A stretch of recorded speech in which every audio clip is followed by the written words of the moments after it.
This is going to be Claret Calamity. And let's go ahead and jump right into it. I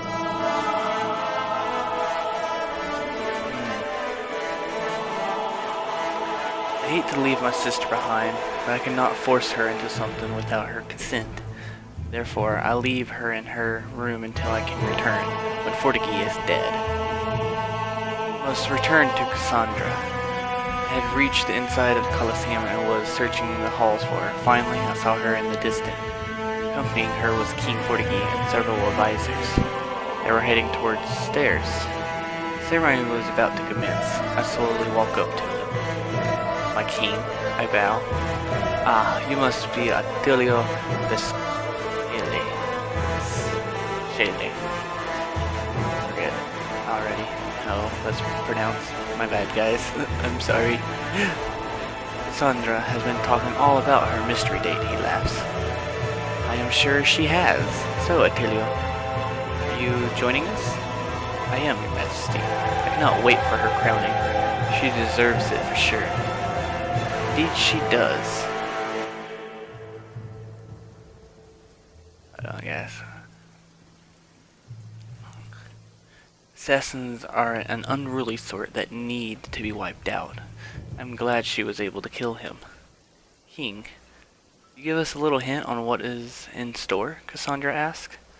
Be patient, my champion. All of Rome will not forget this day. That can be ensured. We continue up several flights of stairs until a bright sunlight appeared at the end. When we emerged, I saw the whole arena in front of me. Every person was waiting for Fortigi to crown Cassandra. In their eyes, this was a very prestigious honor. Very prestige honor, my bad. Fortigi sat beside Mabel, who was already seated in her throne. 2 seats were placed beside the king's by the servant, which Cassandra and I took. Fortigi motioned to the announcer to proceed. Welcome, people of Roma. Today is a very special day, not only for our champion and king, but for all of us as well. Today we will celebrate the champion of the Colosseum. Not only that, but our king has a surprise for all of us. The announcer bows, arms extended to his side.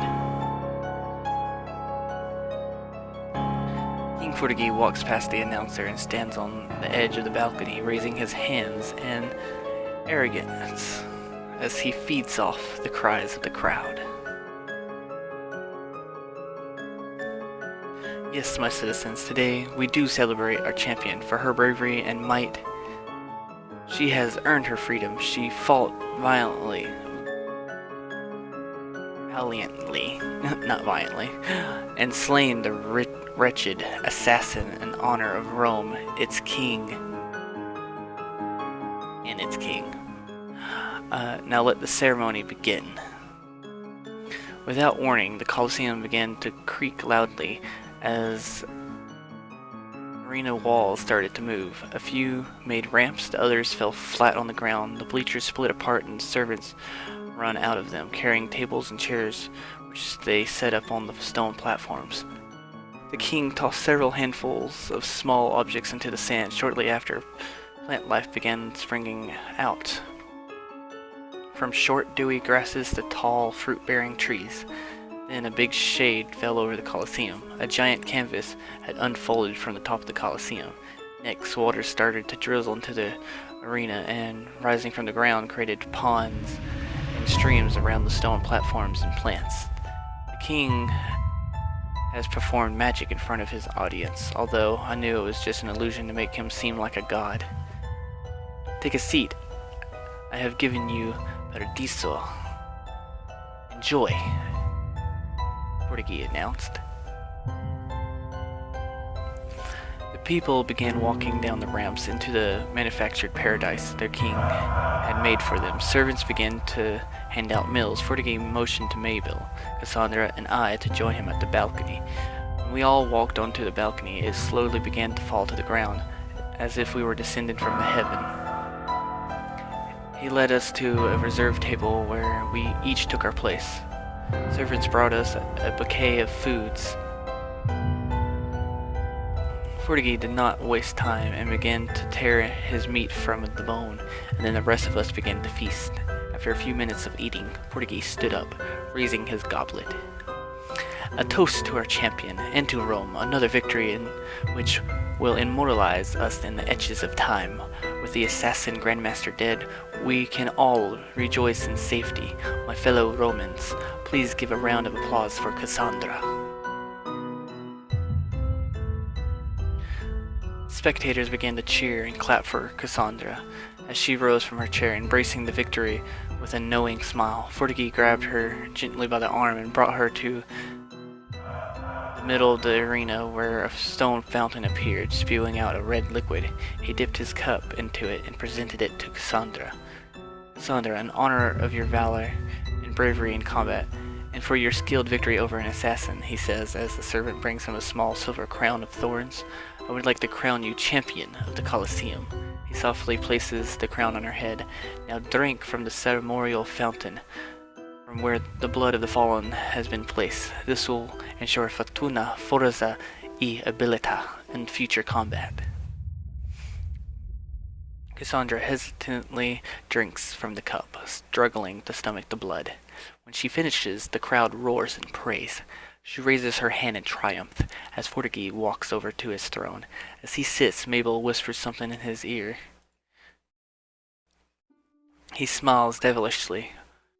Wonder what she told him. I smiled to myself. I knew exactly what she said. The night the godly King Fortigi would be slain by the sin of all men, lust.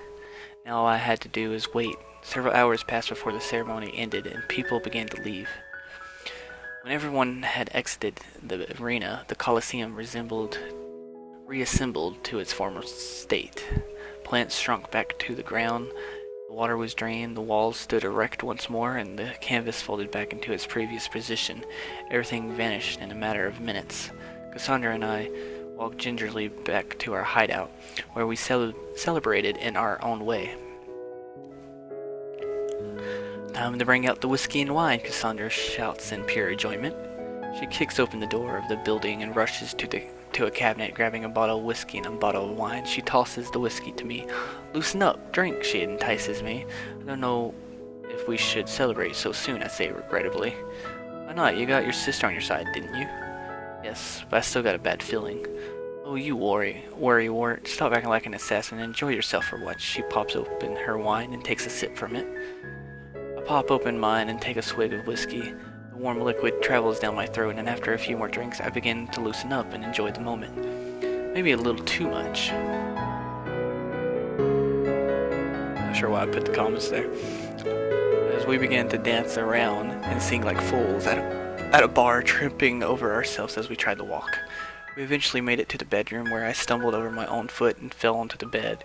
Cassandra tripped over my boot, which had fallen off me, and landed on top of me. She ran her fingers down the side of my face, feeling the bristles of my beard. She leaned over me, to which I slowly kissed her, nipping at her lip. She rose up and threw off her shirt. Soon more clothes fell, and we engaged in a drunken love affair. Inside Mabel's room, the king and queen stand, facing each other in a conversation. So he told you all this, Fortigi glares? Yes, my husband. Raziel is alive and well, Mabel speaks carefully. Our guest was just a spy. But with what you told me, I can now make sure he dies. He was thoroughly convinced that I did not know anything about my past or about your motives. He also believes he can trust me with what he told me. Good. Now he will see that not even family can be trusted.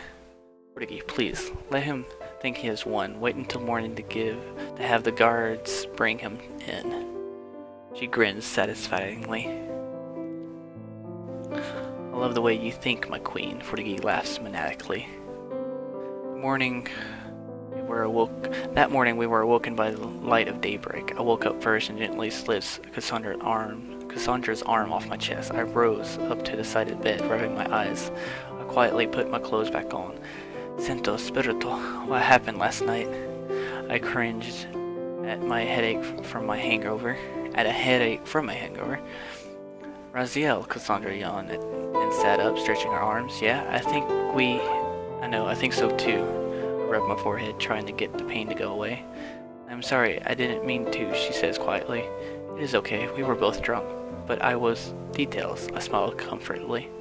Well, she blushes. It was good, what I can remember at least.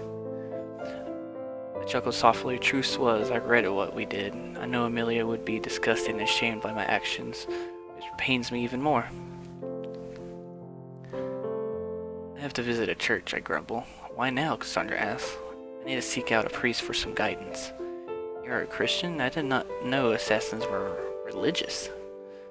Most of us are Christians, although we do not criticize each against other beliefs. In fact, my mother and father were both Roman Catholic. They even gave me the unorthodox name Raziel, which derives from the Bible. What does it mean? The Lord is my secret, I say as I look down to my feet. Not only had I shamed my wife, but I have also shamed the Lord and my name.